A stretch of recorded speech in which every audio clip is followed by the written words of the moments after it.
I was going to do a demonstration where I show you how to do this in person, but the problem is that we are in the middle of the dry season right now, and the first step of making an easy and free compost pile is nailing stakes into the ground, and the ground is like hard clay concrete right now. So that didn't happen. So I am going to show you quickly a demonstration on how to make a compost pile without any infrastructure, which is going to be really simple for you to build anywhere you want to build a compost pile. So the first thing you do is cut yourself some pointy stakes and hammer them into the ground. So you've got your stakes and you hammer them into the ground. So you've got them coming down here like so into the ground. And you do this with like 6 to 8 stakes. You want to constrain about a cubic yard of material or more if you have more. So what you do is you stick your stakes in the ground, and this is going to kind of hold your compost pile in place. If you have clay soil, you don't have to drive the stakes as deeply and they'll still stand up. But if you have sandy soil, you're going to want to put more of a bit in there. So let's imagine you've got stakes back here in the back too. But the idea is you just make a little ring of stakes and nail them into the ground.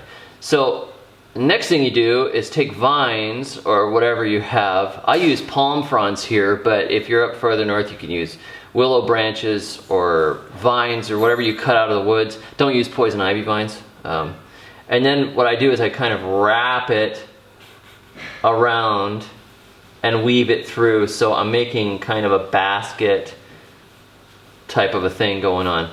So you're just sort of making an edge boundary that you can start throwing compost into, and you just go up around the stakes, weaving in and out to make sort of a bird's nest of whatever materials that you have around. Now, you don't have to do it this way. This is just the way I do it if I'm out in the field. You know, you're basically kind of making a quick bin in place with the whatever you have. So the first layer now I want to put in after I get my, just keep weaving up here. What you're gonna get is something that looks kind of like this. You've got your stakes in a circle and it goes like this. So you've kind of got a basket going on made of whatever you have. That's what you're shooting for. So I'm not going to draw that all the way up because you won't be able to see the layers. I start first with a brown layer, and I'll explain browns and greens in just a moment. But the first layer here is usually just sticks, chunks of sticks, and usually I throw in some brown leaves. So I've got kind of a brown layer down at the bottom that is absorbing the bits and pieces. And so I put my stick layer down here, and oh, I have a brown pencil. Let's color it brown. So we've got this brown layer down at the bottom. The next thing I'm going to do is put on a green layer. Now I suppose I should explain your greens and your browns. So green layers are green equals nitrogen.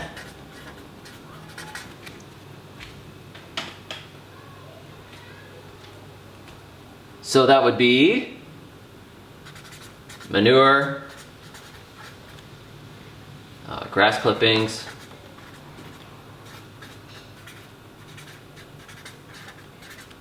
kitchen scraps,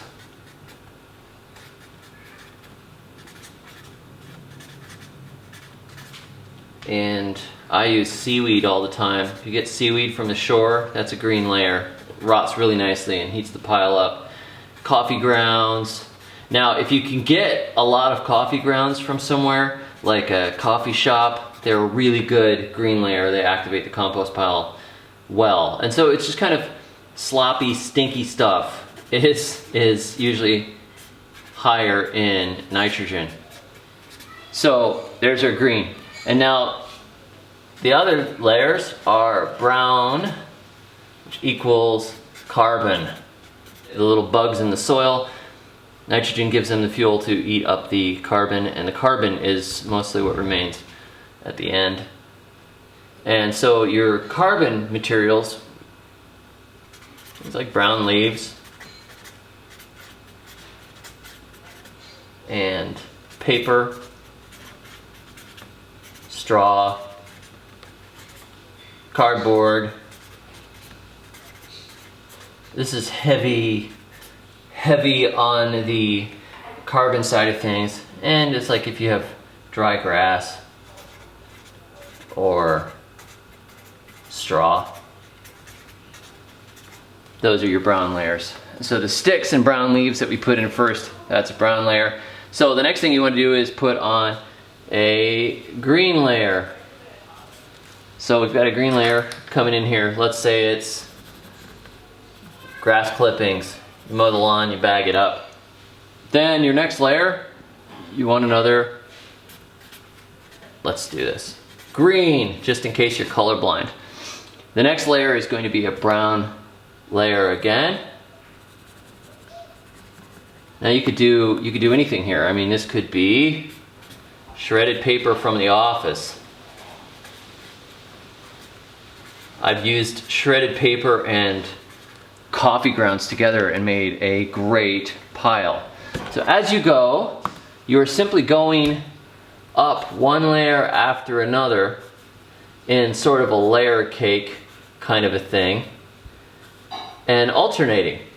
Now, I like to put as many different materials in the compost pile as I can. So I might have kitchen scraps in there, and seaweed, and grass clippings, and corn stalks left over from something, some straw, some manure, whatever I can get, I am going to throw in there, because the broader the variety that's going into it, the more nutrition possibilities you have, which is one reason why I really like the seaweed, is because it's loaded with all those minerals of the ocean. So when you have it going like this and you're stacking it up, now remember, you've got your vines or whatever kind of wrapping and holding this whole thing together and going around, so it's like a big bird's nest. And that stuff on the outside is often like, I mean, it's mostly covering this. This looks like a bird's nest when you're done. And then in the middle, you've got all this stuff like a cake. Now, one thing you don't want to forget as you go, let me see if I can draw a watering can here. Okay, we've got a watering can, and it is filled with water, not gasoline. You want to get your pile hot, but you don't want to put gasoline on it. So as you go ahead and water that pile. So as a layer comes on, throw some water on, the layer comes on, throw some water on it. Make it really nice and wet here. And that water will ensure that the bacteria and the fungi and everything going on in here have what they need to survive. And without water, basically the biological activity is going to come to a halt. Now, when you make a pile like this and you water it well and you've got all these layers, the last layer I put on is a brown layer, and it's usually rough leaves or whatever else. So let's say this is leaves right here. So when I get to that layer, I'm going to, let's make it a green watering can. That'd be nice. Oh yeah, that's a nice green. That's really like a nice interior decorating green right there. What would you call that? Sage olive. Sage olive sunrise. Al fresco. Okay, so you're putting this leaf layer on the top here to kind of insulate and hold in what you've just done. So when you've got this cake going right here, when you've watered it, you put the leaves on top, and that kind of slows down the evaporation. It also keeps the heat inside, because this thing is going to get hot and start really putting off some heat in a very short period of time. Yeah, let's make it. Let's make it. Let's put some red in there. Okay, so it is getting hot because the activity of the bacteria, they're called thermophilic bacteria, in here are going to make this thing start cooking. In the middle of this thing, it's going to start turning into compost. So when you have this whole deal going on right here, you can just let it sit for a couple of months. This is the easy and simple way to do it. I don't bother with turning it or anything for the first couple of months. I just let it sit and it will rot down to about half of its size. And then you're going to turn around and fork it out onto something else. And you'll find that there's a lot of finished compost down in the bottom, and then there's some rougher material at the top.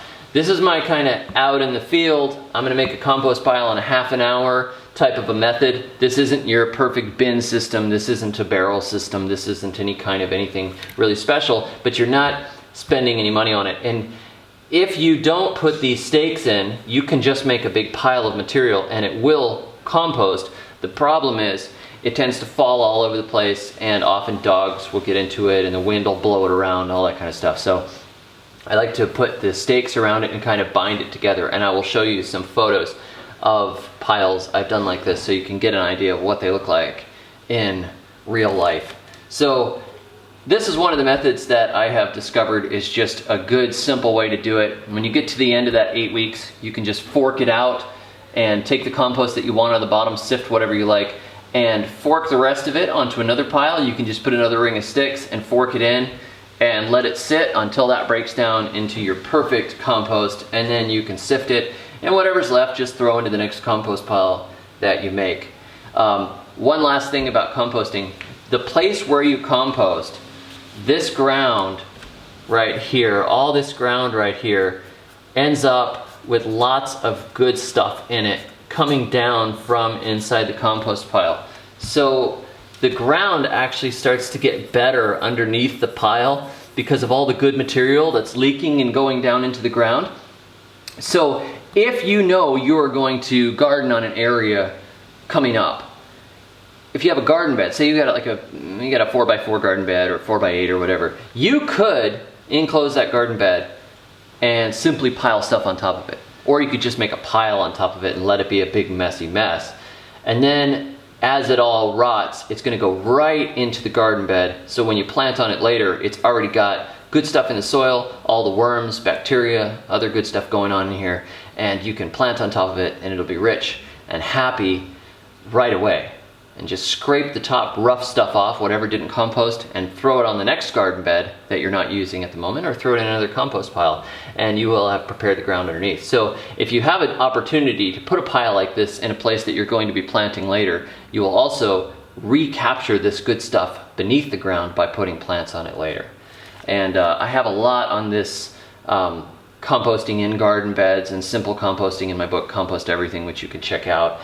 And composting is really, in its very nature, it's just decomposition, and nature throws stuff on the ground and it rots. So if you don't get all your layers right, if you don't have all the ingredients you think you need, whatever, if you just have brown leaves, don't worry about it, just pile it up. It's going to take a little longer because it's not going to get hot and you're going to have too much carbon, but it will all rot and it will make compost. Even if you throw a tree on the ground, all the trunk will eventually rot and turn into good compost to feed the ground. So no pressure. Just go ahead and make a compost pile. And even if you screw it up, it's not the end of the world. You're going to get compost. Thanks for joining me. Hopefully it will give us some rain soon, and I'll be back out in the gardens and in nature talking to you in the future. But for now, I hope this gives you a good idea on how to build an easy and free compost pile.